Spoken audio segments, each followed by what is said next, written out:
Hello Vignan గారు. ఈ America ఉపాధ్యక్షుని పదవికి పోటీ చేస్తున్న వాళ్ళలో జేడీ వాన్స్ అతని భార్య ఇద్దరు మన ఇండియన్స్ అని తెలిసింది. సో ఇది ఎంతో సంతోషకరం. సో దీని గురించి మీరేమంటారు? జేడీ వాన్స్ అక్కడైనప్పటికీ మన ఉషా వాళ్ళ ఆవిడ మన భారత సంతతికి చెందిన ఆవిడ మామూలుగా. సో ఇక కథ ఏంటంటే, నా రిపబ్లిక్ కన్వెన్షన్లో ఏదైతే జరిగిందో ఉపాధ్యక్ష పదవికి నామినేషన్స్ జరిగాయో అక్కడ జేడీ వాన్స్ మీద ప్రశంసల వర్షం కురిసింది. ఇతను అర్హుడు ఈ పోస్ట్కి, భలే దొరికాడు, పర్ఫెక్ట్ మనిషి అని అనుకున్నారు అతని స్పీచ్ విన్న వాళ్ళంతా. సో తనేమన్నాడు మాట్లాడుతూ, నేను నథింగ్ అండి, నన్ను ఈ స్థాయికి నిలబెట్టింది మా ఆవిడ, అసలు మా ఆవిడ లేకపోతే నేను ఇలా వచ్చేవాడిని కదా అన్నట్టుగా ఆయన వాళ్ళ ఆవిడని ప్రొజెక్ట్ చేశాడు. చాలామంది కన్నా ఆవిడ మీద ఫోకస్ అయింది. ఎవరు ఈవిడ అంటే, రీసెంట్లీ ఫాక్స్ ఛానల్ కూడా ఆవిడ ఇంటర్వ్యూ కూడా ఇచ్చింది. ఆమె మన భారత సంతతికి చెందినటువంటి ఆవిడ, అంటే వాళ్ళ పేరెంట్స్ ఇక్కడి నుంచే వెళ్ళి అక్కడ సెటిల్ అయితే శాన్ డియాగోలో ఆవిడ చిన్నప్పటి నుంచి ఉంది. కేంబ్రిడ్జ్ యూనివర్సిటీ నుంచి BA చేసింది. సో ఆమె శాన్ డియాగోలో తన చిన్నతనం పూర్తయింది. యేల్ యూనివర్సిటీ నుంచి తను డిగ్రీ పూర్తి చేసింది. అలాగే కేంబ్రిడ్జ్ యూనివర్సిటీ నుంచి తను MPhil చేసింది, ఇది మోడర్న్ హిస్టరీలో. ఇక అక్కడే తన ఉన్నత చదువులన్నీ అక్కడే. ఒకసారి మంచి ప్రోగ్రామ్ ఒకటి జరిగింది, సోషల్ డిక్లైన్ ఇన్వైట్ అమెరికా అనే ఒక ప్రోగ్రామ్ జరిగితే 2013లో ఎక్కడి నుంచో ఆయన వచ్చాడు, ఎక్కడి నుంచో ఈవిడ వచ్చింది. అక్కడ వీళ్ళిద్దరు పరిచయం అయ్యారు. అంటే ఈవిడ మాట్లాడిన తీరు ఆ సభలో ఆయనకు బాగా నచ్చింది, ఆయన మాట్లాడిన తీరు ఈవిడకి బాగా నచ్చి వెళ్ళి సరి చేసింది. మీరు ఇలా అన్నారు కదండి, ఇది ఇలా కాదు, ఇలా ఉంటే బాగుంటుందేమో, అలా అని ఉండాల్సింది అని ఏదో చెప్తే ఆయనకి ఈవిడ బాగా నచ్చింది. అలా వీళ్ళ పరిచయం మొదలయ్యి 2014లో వీళ్ళు పెళ్లి చేసుకున్నారు. అది ఇంకా వీళ్ళకి 3 పిల్లలు, ఇవాన్, మిరాబెల్, వివేక్, వీళ్ళు 3 పిల్లలు. ఇప్పుడు ఈయన మాట్లాడుతూ, మా ఆవిడ నిజంగా చాలా తెలివైంది, అంటే ఒక 1000 పేజీల పుస్తకం ఇచ్చినా క్షణాల్లో చదివేస్తుంది. మనకు అప్పట్లో స్వామి వివేకానంద గురించి విన్నాం, గబగబా చదివేస్తాడు అని, అంత నాలెడ్జ్ ఉన్న అమ్మాయి. నెక్స్ట్, నేను ఎప్పుడైనా ఊహల్లో తేలిపోతున్నప్పుడు నన్ను కిందికి దించుతుంది, నాకు మంచి సలహాలు ఇస్తుంది. ఊహల్లో తేలిపోవడం ఇన్ సెన్స్ నేనే చాలా గొప్ప, నేనే చాలా గర్వం అని ఫీల్ అవుతూ ఉంటే కిందికి దించుతుంది. అలా కాదండి, మనం ఎంతో ఎదిగినా ఒదిగినట్టే ఉండాలి.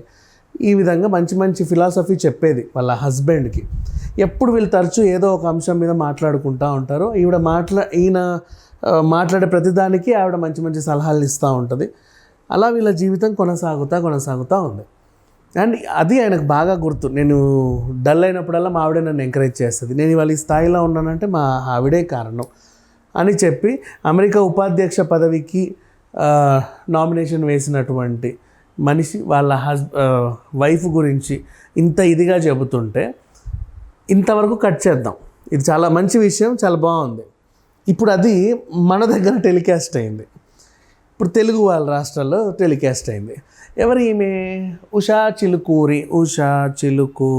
ఎస్, మనమ్మాయే. ఇది ఇక్కడ మొదలైన విషయం. అంటే ఈమె కులం, మా కులం అంటే మా కులపుదే. ఇప్పుడు ఎవరైనా మంచి స్థాయిలో ఉంటే వాళ్ళు మనోడే, మా కులపోడే అని చెప్తా గర్వపడే వాళ్ళు ఉంటారు, చూసావా? ఆ సెర్చ్ ఎక్కువ అయిపోయింది ఆమె గురించి. మామూలుగా ఒక టాపిక్ రాగానే బోల్డ్ అంతమంది డిస్కస్ చేయడం స్టార్ట్ చేశారు. ఇంటర్నెట్లో కూడా ఆమె గురించి సెర్చ్ చేయడం మొదలుపెట్టారు. కానీ ఏమని సెర్చ్ చేశారు? ఉషా చిలుకూరి అంటే ఎవరు అని సెర్చ్ చేయట్లా, ఉషా చిలుకూరి క్యాస్ట్ అనగానే ఇన్స్టాలో అది ట్రెండింగ్కి వెళ్ళింది. ఉషా చిలుకూరి క్యాస్ట్ మీద సెర్చ్ బాగా జరుగుతుందని. ఇప్పుడు నిన్న మనం ఇండియన్ సినిమా చూసుకుంటే #go back Indian, come back Indian ఎలా అయితే ట్రెండింగ్లోకి వెళ్ళిందో, ఆ విధంగా ఉషా చిలుకూరి క్యాస్ట్ ట్రెండింగ్కి వచ్చింది. సో తెలుగు వాళ్ళు ఎప్పుడైనా తెలుగు వాళ్ళు ఎందుకు ఇలా ఆలోచిస్తారో, ఎక్కడైనా ఏదైనా గొప్ప విషయం జరిగితే గర్వపడాల్సింది పోయి మా కులపోడు, లేదు మా ఇదోడు, లేకపోతే మా మతపోడు అని కొట్లాడడం ఎందుకు అనేది ఇప్పుడు జరిగే ప్రధాన చర్చ. కానీ ఇది మంచి ఎలాగూ ఇది దీనివల్ల జరిగిన మంచి చెప్తా.